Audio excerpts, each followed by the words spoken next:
अस्सलाम वालेकुम स्टूडेंट्स। तो हमने 3 चैप्टर ऑलरेडी कवर कर दिए हैं। तो आपका first chapter introduction fundamental of chemistry, उसके 5 लेक्चर अपलोडेड हैं, बहुत ही डिटेल लेक्चर हैं, ठीक है। उसके बाद आपके एटॉमिक स्ट्रक्चर के 6 लेक्चर अपलोडेड हैं, वो भी बहुत ही इंपॉर्टेंट चैप्टर है। उसके बाद जो पीरियडिक टेबल वाला चैप्टर है, जिसकी मैंने पहले लेक्चर में ही मैंने बहुत ही तारीफ़ें की थी जिस चैप्टर की, ठीक है, वो भी हमने ऑलमोस्ट कंप्लीट कर दिया, जिसके 4 लेक्चर हैं, ठीक है। 3 लेक्चर हैं, एक लेक्चर 6 मिनट का है, ठीक है। वो इसका पार्ट था लेकिन कट गया, ठीक है। तो अब हम डिस्कस करते हैं केमिकल बॉन्डिंग। ये हमारा चैप्टर नंबर, आपकी बुक का चैप्टर नंबर 4 है, और इधर हम चैप्टर नंबर 4 को बहुत अच्छे डिटेल से करेंगे, ठीक है। तो आज एक ऐसे समझे कि इंट्रोडक्टरी लेक्चर है इसके ऊपर, ठीक है। तो बहुत ही बेसिक बातें करेंगे, केमिकल बॉन्डिंग की जस्ट डेफिनेशन सीखेंगे और इनकी एक क्लासिफिकेशन सीखेंगे। उसके बाद आपको इजाज़त है, ठीक है।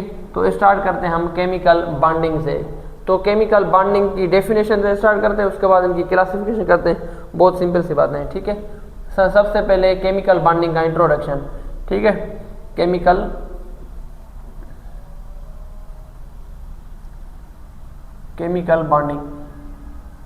बॉन्डिंग का क्या मतलब है कि कोई दो चीज़ें आपस में बॉन्डेड हो, ठीक है। केमिकल बॉन्डिंग कहें या इसको केमिकल फोर्स भी कह सकते हैं। इसको क्या कह सकते हैं? केमिकल फोर्स, क्योंकि ये एक फोर्स है, ठीक है।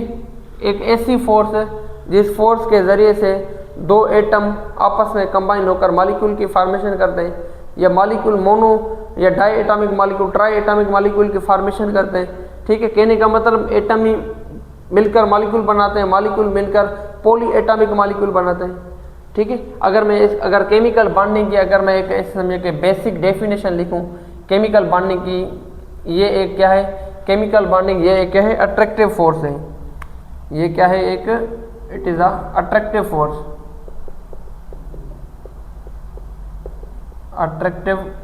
Force, that bind atom, that bind two और मोर देन 2 एटम, ठीक है। इज कॉल्ड केमिकल बॉन्डिंग, ठीक है। केमिकल बॉन्डिंग या केमिकल फोर्स किसको कहते हैं? जब 2 एटम या 2 से ज़्यादा एटम आपस में कंबाइन होकर एक मॉलिक्यूल की फॉर्म में मॉलिक्यूल बनाते हैं, तो कहते हैं हम। अब एटम मिलकर ही मॉलिक्यूल बनाते हैं। अब एटम और एटम के बीच में फोर्स होगी, उसको भी हम कुछ नाम देंगे। मॉलिक्यूल और मॉलिक्यूल के बीच में जो फोर्स होगी उसको भी हम कुछ नाम देंगे। तो अब आगे हम बढ़ते हैं केमिकल फोर्स के ऊपर, ठीक है। तो एक ऐसे समझे कि थोड़ा बहुत इनको क्लासिफिकेशन करते हैं आपकी, ठीक है। ये जो आपका पूरा चैप्टर है ना, इन आपकी बुक में तो नहीं है कि इंटर मॉलिक्यूलर फोर्सेस कौन सी है, इंट्रा मॉलिक्यूलर फोर्सेस कौन सी है। आपकी आसानी के लिए एक मैं क्लासिफिकेशन बना रहा हूँ इस चैप्टर की, ताकि आपके लिए एक बहुत ही सिंप्लीफाइड हो जाए, ठीक है। एक फोर्स होती है, ये कि मैंने क्या कहा था कि ये एक अट्रैक्टिव फोर्स है, ठीक है। इस वजह से मैं इधर बॉन्डिंग की बात कर रहा हूँ। पहली बॉन्ड होती है इंटर मॉलिक्यूलर फोर्सेस, ठीक है। एक होती है इंटर मॉलिक्यूलर फोर्सेस। सबसे पहले हम इंटर मॉलिक्यूलर फोर्सेस को देखते हैं, उसके बाद हम देखते हैं इंट्रा मॉलिक्यूलर फोर्सेस को, ठीक है। इंटर मॉलिक्यूलर फोर्सेस कैसे कहते हैं? फोर्स, ये क्या है? फोर्स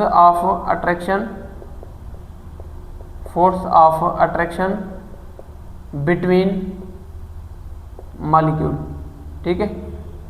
ये ऐसी फोर्स ऑफ अट्रैक्शन एक ऐसे समझे कि केमिकल बॉन्डिंग की फॉर्मेशन को तो हो गई, मॉलिक्यूल बन गए। अब उनके आगे की हम बात कर रहे हैं, ठीक है। अब उनके आगे की हम बात करें, एक मॉलिक्यूल और दूसरे मॉलिक्यूल के बीच में जो फोर्स होती है ना, उस फोर्स को कहते हैं हम इंटर मॉलिक्यूलर फोर्सेस, ठीक है। एक कंपैरिजन हम एक ऐसे के टेबुलर चार्ट भी बनाएंगे इंटर और इंट्रा मॉलिक्यूलर फोर्सेस के ऊपर, ठीक है। वो भी हम लिखते हैं, ठीक है। ऐसे समझे कि ये जो एक मॉलिक्यूल और मॉलिक्यूल के बीच में जो फोर्स होती है ना, वो ऑलमोस्ट वीकर फोर्स होती है as compare to the atomic force, ठीक है। एक ऐसी फोर्स जो एक एटम और दूसरे एटम के बीच में जो फोर्स होती है ना, वो बहुत ही स्ट्रांग होती है। एक एटम और दूसरे एटम के बीच में जो फोर्स होती है वो बहुत ही स्ट्रॉन्ग होती है, और एक मॉलिक्यूल और दूसरे मॉलिक्यूल के बीच में जो फोर्स होती है ना वो वीक होती है as compare to atomic force. ठीक है, ये कौन सी फोर्स है? Between molecular forces. मॉलिक्यूल के बीच में फोर्सेस आती है वो कौन सी फोर्स होती है? वीक फोर्स होती है। वो क्या होती है? वीक फोर्स होती है। अब इनको हमने कहा कि वीक फोर्स। अब इन फोर्सेस में कौन कौन सी फोर्सेस आ जाती हैं, तो ऐसे समझिए कि हम कुछ एग्जांपल कर रहे हैं। ठीक है, एग्जांपल एक होती है आपकी हाइड्रोजन बॉन्डिंग, हाइड्रोजन बॉन्डिंग। ठीक है, ये आपकी एक फोर्स होगी। दूसरी आपकी फोर्स होगी लंदन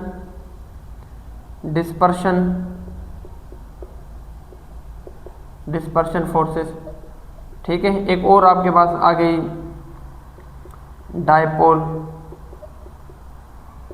डायपोल फोर्सेस। ठीक है, एक और फोर्स आ गई आपके डायपोल, इंड्यूस्ड डायपोल फोर्स। ठीक है, ये मैंने कुछ आपको एग्जांपल दिए हैं किसके? इंटरमॉलिक्यूलर फोर्सेस के। हाइड्रोजन बॉन्ड हो गई, डायपोल फोर्स हो गई, डायपोल इंड्यूस्ड डायपोल फोर्स हो गई, लंदन डिस्पर्शन फोर्स हो गई। इनको अब डिटेल से हम डिस्कस करेंगे नेक्स्ट लेक्चर में। जब इन टॉपिक के ऊपर आएंगे तो बहुत ही डिटेल से हम इनके ऊपर एक एक घंटा लगाएंगे, कोई मसला नहीं। ठीक है, मजाक कर रहा हूँ, बहुत ही बेसिक सी बातें एग्जाम्पल के साथ आपको समझ आ जाएगी। लेकिन अब ये जो तीन फोर्सेस है ना, इन तीनों फोर्सेस को मिलाकर हम कहते हैं वंडर वाल फोर्सेस। इनको क्या कहते हैं? वंडर वाल फोर्सेस। ठीक है, dipole London dispersion force, dipole force और डायपोल इंड्यूस्ड डायपोल फोर्स, इनको कंबाइन होकर एक ही टर्म में हम लेते हैं, एक ही टर्म में हम डिस्कस करते हैं कि ये कौन सी फोर्स है? वंडर वाल फोर्सेस हो गए। ठीक है, इनको कहते हैं हम इंटर मॉलिक्यूलर फोर्सेस। एक और फोर्सेस होती है, एक और फोर्स होती है जिसे हम कहते हैं क्या? Intra molecular forces. उनको क्या कहते हैं हम? Intra molecular forces. ठीक है, अब एक और अगर इनका मैं अगर कहें तो एग्जांपल, जैसे मैं कहता हूं कि वाटर हो गया हमारा। ठीक है, वाटर के पास दो बॉन्ड पेयर होते हैं। ठीक है, बॉन्ड पेयर। अब वाटर का स्ट्रक्चर क्या होता है? ये होता है। वाटर को हम इस तरीके से लिखते हैं ना, मीन्स के एक ऑक्सीजन और दो हाइड्रोजन। ठीक है, अब ये हो गया हमारा हाइड्रोजन, ये हो गया हमारा हाइड्रोजन। हाइड्रोजन के ऊपर पॉजिटिव चार्ज होती है और ऑक्सीजन के ऊपर नेगेटिव चार्ज होती है। तो प्रीवियस लेक्चर में मेटल और नॉन मेटल के बारे में थोड़ा बहुत पढ़ा था कि मेटल क्या होते हैं? नेगेटिव चार्ज होती है मेटल के ऊपर, सॉरी नॉन मेटल के ऊपर नेगेटिव चार्ज होती है और मेटल के ऊपर पॉजिटिव चार्ज होती है। जो फर्स्ट ग्रुप के एलिमेंट होते हैं ना वो मेटल होते हैं। अब हाइड्रोजन इधर क्या है? मेटल है। मेटल की प्रॉपर्टी होती है कि वो इलेक्ट्रॉन को लॉस करता है, जितने इलेक्ट्रॉन लॉस करेगा उतने ही पॉजिटिव चार्ज आएंगे। अब नॉन मेटल क्या करेगा? वो मोस्ट इलेक्ट्रोनेगेटिव एलिमेंट होता है। ठीक है, मोस्ट इलेक्ट्रोनेगेटिव एलिमेंट होने की वजह से वो क्या करेगा? एटम को अपनी तरफ अट्रैक्ट करेगा। तो इधर मैंने प्रीवियस लेक्चर में मैंने आपको कहा था कि ऑक्सीजन की जो इलेक्ट्रोनेगेटिविटी है ना वो ज़्यादा है एज कम्पेयर टू हाइड्रोजन। जिनकी इलेक्ट्रोनेगेटिविटी ज़्यादा होती है उनके ऊपर नेगेटिव चार्ज आती है। अब इधर ऑक्सीजन की इलेक्ट्रोनेगेटिव ज़्यादा है, इस वजह से हमने ऑक्सीजन के ऊपर नेगेटिव चार्ज लगाई है और हाइड्रोजन के ऊपर हमने पॉजिटिव साइन लगाई है। ठीक है, एक और एग्जांपल आप समझ लें कि इस समझे कि ये हमारा हो गया वाटर, फिर से हमने एक स्ट्रक्चर और ड्रा कर दिया। ठीक है, अब देखें, अब इनके ऊपर नेगेटिव चार्ज होती है, नेगेटिव और पॉजिटिव ये क्या करेंगे? अट्रैक्ट करेंगे, इधर ये अट्रैक्ट करेंगे। ठीक है, कहने का क्या मतलब है? ये भी क्या करेंगे? ये भी क्या करेंगे? अट्रैक्ट करेंगे। ये भी क्या करेंगे? अट्रैक्ट करेंगे। ठीक है, अब ये क्या है? एक मॉलिक्यूल है। ये क्या है? ये पूरा क्या है? एक मॉलिक्यूल है और दूसरा ये अलग मॉलिक्यूल है। एक ऐसी फोर्स जो मॉलिक्यूल के बीच में हो ना, एक ऐसी फोर्स जो बिटवीन मॉलिक्यूल के बीच में जो फोर्स होती है ना, उस फोर्स को कहते हैं हम इंटर मॉलिक्यूलर फोर्सेस। ठीक है, एक दूसरी फोर्स होती है जिसे हम कहते हैं इंट्रा। अब आप मैंने अल्फाज से समझना है। यहाँ क्या लिखा हुआ है? इंटर मॉलिक्यूलर फोर्सेस, और यहाँ क्या लिखा हुआ है? Intra molecular forces. ठीक है, इंट्रा मॉलिक्यूलर फोर्सेस के ऐसी फोर्स ऑफ अट्रैक्शन, ऐसी force of attraction, force of attraction between atom, ठीक है। एक ऐसी फोर्स जो कि क्या हो, दो एटम के बीच में हो, तीन एटम के बीच में हो, ठीक है। एक ऐसी फोर्स जो एटम के बीच में हो, ठीक है। अब इधर मैं वाटर का सेम एग्जांपल लेके आपको समझाऊंगा कि वाटर में दोनों फोर्स है, इंटरमॉलिक्यूलर फोर्सेस भी है, इंटरमॉलिक्यूलर फोर्सेस भी है और इंट्रामॉलिक्यूलर फोर्सेस भी है, वो समझाऊंगा आपको, ठीक है। और अब देखें, अब इधर कौन सी फोर्स होती है, इंटरमॉलिक्यूलर फोर्स वीक फोर्स होती है, तो अब इंट्रामॉलिक्यूलर फोर्सेस कौन सी फोर्स होगी, ये एक स्ट्रॉन्ग फोर्स है, ये क्या है, ये एक स्ट्रॉन्ग फोर्स है, क्या है, ये एक स्ट्रॉन्ग फोर्स है, ठीक है। पहली बात, अब आते हैं इनके एग्जांपल के ऊपर, ठीक है। अब इनके हम आते हैं एग्जांपल के ऊपर। इंट्रा मॉलिक्यूलर फोर्सेस के एग्जांपल क्या है, कौन से होते हैं, जैसे हमारे हो गई कोवलेंट बॉन्ड, ठीक है, कोवलेंट बॉन्ड हो गया, जैसे हमारा हो गया आयोनिक बॉन्ड हो गया, आयोनिक बॉन्ड हो गया, जैसे हमारा हो गया कोऑर्डिनेट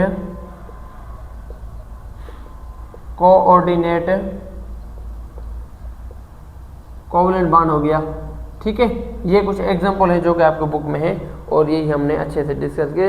अब इनका एक एग्जांपल लेते हैं, फिर हम आगे चलते हैं, ठीक है। ये इंट्रो था, ठीक है, परेशान मत हो, ये इंट्रो है, फिल्म अभी बाकी है भाई, ठीक है। अच्छे से समझने की कोशिश करें, ठीक है। अब हम एग्जांपल लेते हैं वाटर का, ठीक है, यही हम एग्जांपल लेते हैं वाटर का। इधर ही मैं आपको समझाऊंगा कि अब एटम के बीच में जो फोर्स होती है ना, अब देखें मैंने इधर कौन सी डेफिनेशन लिखी है, एक ऐसी फोर्स जो बिटवीन एटम हो, ठीक है। अब ये एक हाइड्रोजन, ये एक एटम है, ये ऑक्सीजन, ये एक एटम है। अब इन दोनों के बीच में जो फोर्स आती है ना, उनको कहते हैं हम इंट्रामॉलिक्यूलर फोर्सेस, ठीक है। एक ऐसी फोर्स जो एटम के बीच में हो, अब जरूरी नहीं कि ये दो एटम हो, अब ये दो एटम ये हो सकते हैं, ये ऑक्सीजन का एटम, ये हाइड्रोजन का एटम, इन दोनों के बीच में जो फोर्स है वो भी क्या है, वो भी क्या है, सेम इंट्रामॉलिक्यूलर फोर्सेस, ठीक है। एक और बहुत ही छोटी सी बात है लेकिन बहुत ही इंपॉर्टेंट बात है, उसके ऊपर हम आते हैं, इसका आप एक स्क्रीनशॉट निकाल लें,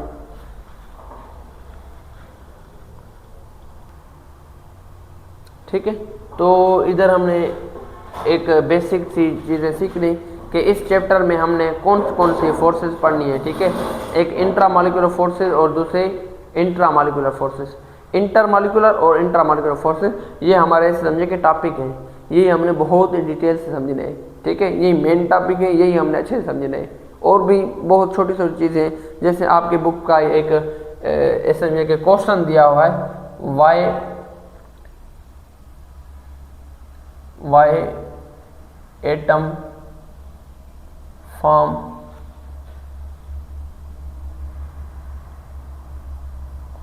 वाई एटम फॉर्म या वाई एटम नीड बॉन्डिंग, ठीक है, या इस समझे कि वाई एटम नीड बॉन्डिंग,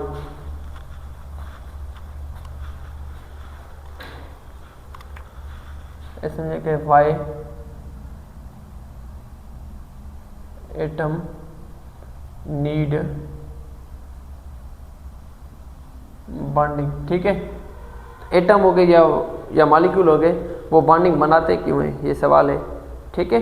इस सवाल का एक ऐसे समझे कि बेसिक, सिंपल और एक फंडामेंटल सॉल्यूशन ये है कि एटम बॉन्ड बनाते क्यों हैं, वो खुद को स्टेबल रखने के लिए, ठीक है। अगर एक बंदा है जॉब कर रहा है तो वो क्या करेगा, खुद को स्टेबल करेगा कि मुझे अब प्राइवेट जॉब से अच्छी है गवर्नमेंट नौकरी मिल जाए, मैं स्टेबल हो जाऊं। अगर वो कर रहा है तो वो कहेगा कि और मैं अमीर बनूं, बिजनेसमैन बनूं, कारोबारी आदमी बनूं। तो हर बंदा चाहता है कि मैं अमीर से अमीर बनूं, ठीक है, हर बंदा चाहता है कि हम अमीर से अमीर बनूं, ठीक है। तो इधर एटम बॉन्डिंग क्यों बनाना चाहते हैं, बात ये है, इतने तक ही आप महदूद रहें, ठीक है। एटम बॉन्ड इस वजह से बनाते हैं ताकि वो खुद को क्या करना चाहते हैं, they want to make stable, they want to make itself stable, ठीक है। ये इनका जो बेसिक रीज़न है ना वो ये है, वो क्या है, वो खुद स्टेबिलिटी गेन करना चाहते हैं, ठीक है। वो चाहते हैं कि हम स्टेबल हो। अगर किसी के ऊपर पॉजिटिव चार्ज है, ठीक है, वो क्या करेगा कि मैं न्यूट्रल की तरफ जाऊं, मैं इलेक्ट्रॉन और गेन करके खुद को न्यूट्रल बना दूं। अगर किसी के ऊपर नेगेटिव चार्ज है, इसका मतलब उसके पास एक्स्ट्रा इलेक्ट्रॉन है, वो चाहेगा कि मैं कुछ एक्स्ट्रा इलेक्ट्रॉन किसी और को डोनेट करके मैं स्टेबल बन जाऊं, ठीक है। एटम बॉन्डिंग बनाते इस वजह से कि वो क्या चाहते हैं कि हम खुद को स्टेबल रखें। और जो पूरी पीरियडिक टेबल में जो मोस्ट स्टेबल ग्रुप है ना, वो कौन सा है, समझ तो गए होंगे। तो प्रीवियस आपने अगर लेक्चर सुनिए तो ये आपको जवाब आता होगा। मोस्ट स्टेबल ग्रुप कौन सा है, नोबल गैसेस का जो ग्रुप है ना वो मोस्ट स्टेबल होता है। नोबल गैसेस का जो ग्रुप होता है ना वो क्या होता है, मोस्ट स्टेबल होता है। उनके आउटर मोस्ट शेल हमेशा फिल होते हैं, या तो 2 इलेक्ट्रॉन, या तो 8 इलेक्ट्रॉन, या तो 18 इलेक्ट्रॉन। 18 इलेक्ट्रॉन किसी के आउटर मोस्ट शेल में नहीं होते हैं, या तो 2 होते हैं या तो 8 होते हैं, ठीक है। अब नोबल गैसेस के जो एलिमेंट है वो कौन कौन से हैं, जैसे हो गया हमारा हीलियम हो गया, नियोन, आर्गन, क्रिप्टॉन, जीनान और रेडान। ये जो एलिमेंट है ना, नोबल गैसेस के जो एलिमेंट है ना, ये पूरी पीरियडिक टेबल में मोस्ट स्टेबल एलिमेंट है। ये क्या है, मोस्ट स्टेबल एलिमेंट है। इनके रीज़न क्या है कि इनके आउटर मोस्ट शेल है वो कम्प्लीटली फिल्ड होता है, या तो 2 इलेक्ट्रॉन होते हैं या तो 8 इलेक्ट्रॉन होते हैं। अब एक्सेप्ट हीलियम, हीलियम का एटॉमिक नंबर 2 है और इनका एटॉमिक नंबर 2 से ज़्यादा है, ठीक है। अब कहने का मतलब यह है कि नियोन, आर्गन, क्रिप्टॉन, जीना और रेडान, इनका जो आउटर मोस्ट शेल होगा ना, इनका जो आउटर मोस्ट शेल होगा उनमें कितने इलेक्ट्रॉन हो गए, 8 इलेक्ट्रॉन हो गए मैक्सिमम। लेकिन हीलियम में जो मैक्सिमम इलेक्ट्रॉन है ना, maximum electron in outermost shell वो कितने होते हैं। अब एटॉमिक नंबर 2 है, तो आउटर मोस्ट शेल में कितने हो गए, 2 ही इलेक्ट्रॉन होते हैं, ठीक है। आउटर मोस्ट शेल में इनके 2 इलेक्ट्रॉन होते हैं, ठीक है। अगर 8 इलेक्ट्रॉन है तो उनको कहते हैं हम ऑक्टेट रूल को फॉलो करते हैं। अगर 2 इलेक्ट्रॉन आउटर मोस्ट शेल में है तो वो किस चीज को फॉलो करते हैं,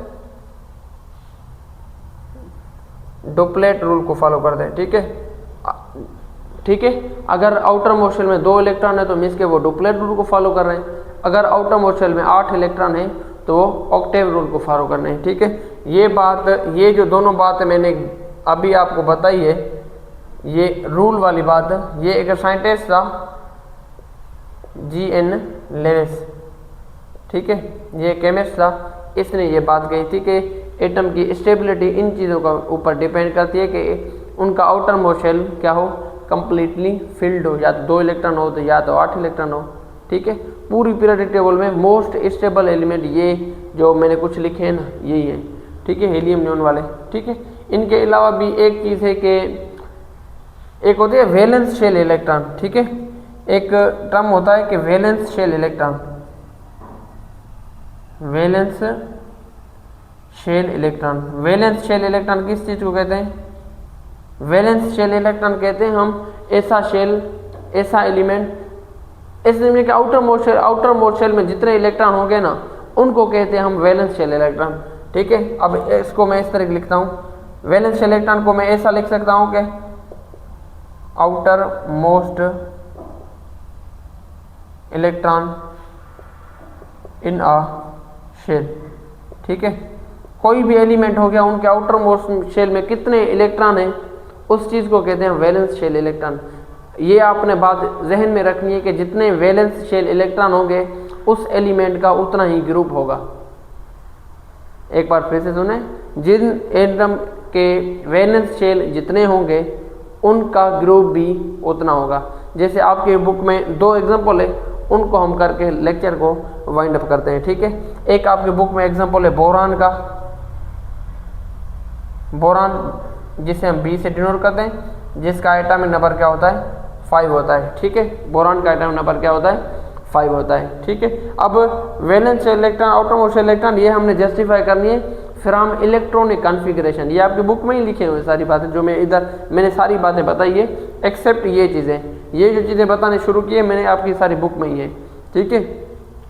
अब इनके इलेक्ट्रॉनिक कॉन्फ़िगरेशन अगर आपने नहीं सुनी तो एटॉमिक स्ट्रक्चर के लेक्चर जो लास्ट है, लेक्चर नंबर 5 है ना, वो आप देखें, आपको इलेक्ट्रॉनिक कॉन्फ़िगरेशन आप किसी भी एलिमेंट की फाइंड कर सकते हैं, ठीक है, उस रूल के तहत। मैं इधर लिख देता हूँ जर्नली, तो 1s2 2s2 2p1, 1s2 2s2 2p1, 2 2 और 1 5 इलेक्ट्रॉन, ठीक है। एक हमने प्रीवियस लेक्चर में भी हमने एक रूल पढ़ा था कि अगर एंड में अगर क्या होगा, अगर एंड में क्या होगा, s होगा, तो क्या करेंगे हम, इलेक्ट्रॉन जो है जो काउंट करेंगे वो किसके करेंगे, ओनली s के करेंगे। पीछे जो भी हो हम उन चीज़ के ऊपर डिपेंड नहीं करते कि पीछे p है, पीछे d है, पीछे जो भी है ना, उन चीज़ के ऊपर डिपेंड नहीं करते। अगर ऐसे समझे कि अगर स्टार्ट में भी, अगर स्टार्ट में s हो, s ऑर्बिट हो, अगर एंड में p हो, तो हम क्या करते हैं, इस सिचुएशन में हम क्या करते हैं, s के इलेक्ट्रॉन और p के इलेक्ट्रॉन को ऐड करते हैं। जितने इनके इलेक्ट्रॉन आते हैं ना, वही क्या होता है, इनका ग्रुप होता है, वही इनके वैलेंस शेल इलेक्ट्रॉन होते हैं, ठीक है। इधर जो मैं अब स्टार्ट ये कहाँ से हो रहा है, s से हो रहा है, एंड किस पे ऊपर हो रहा है, p के ऊपर।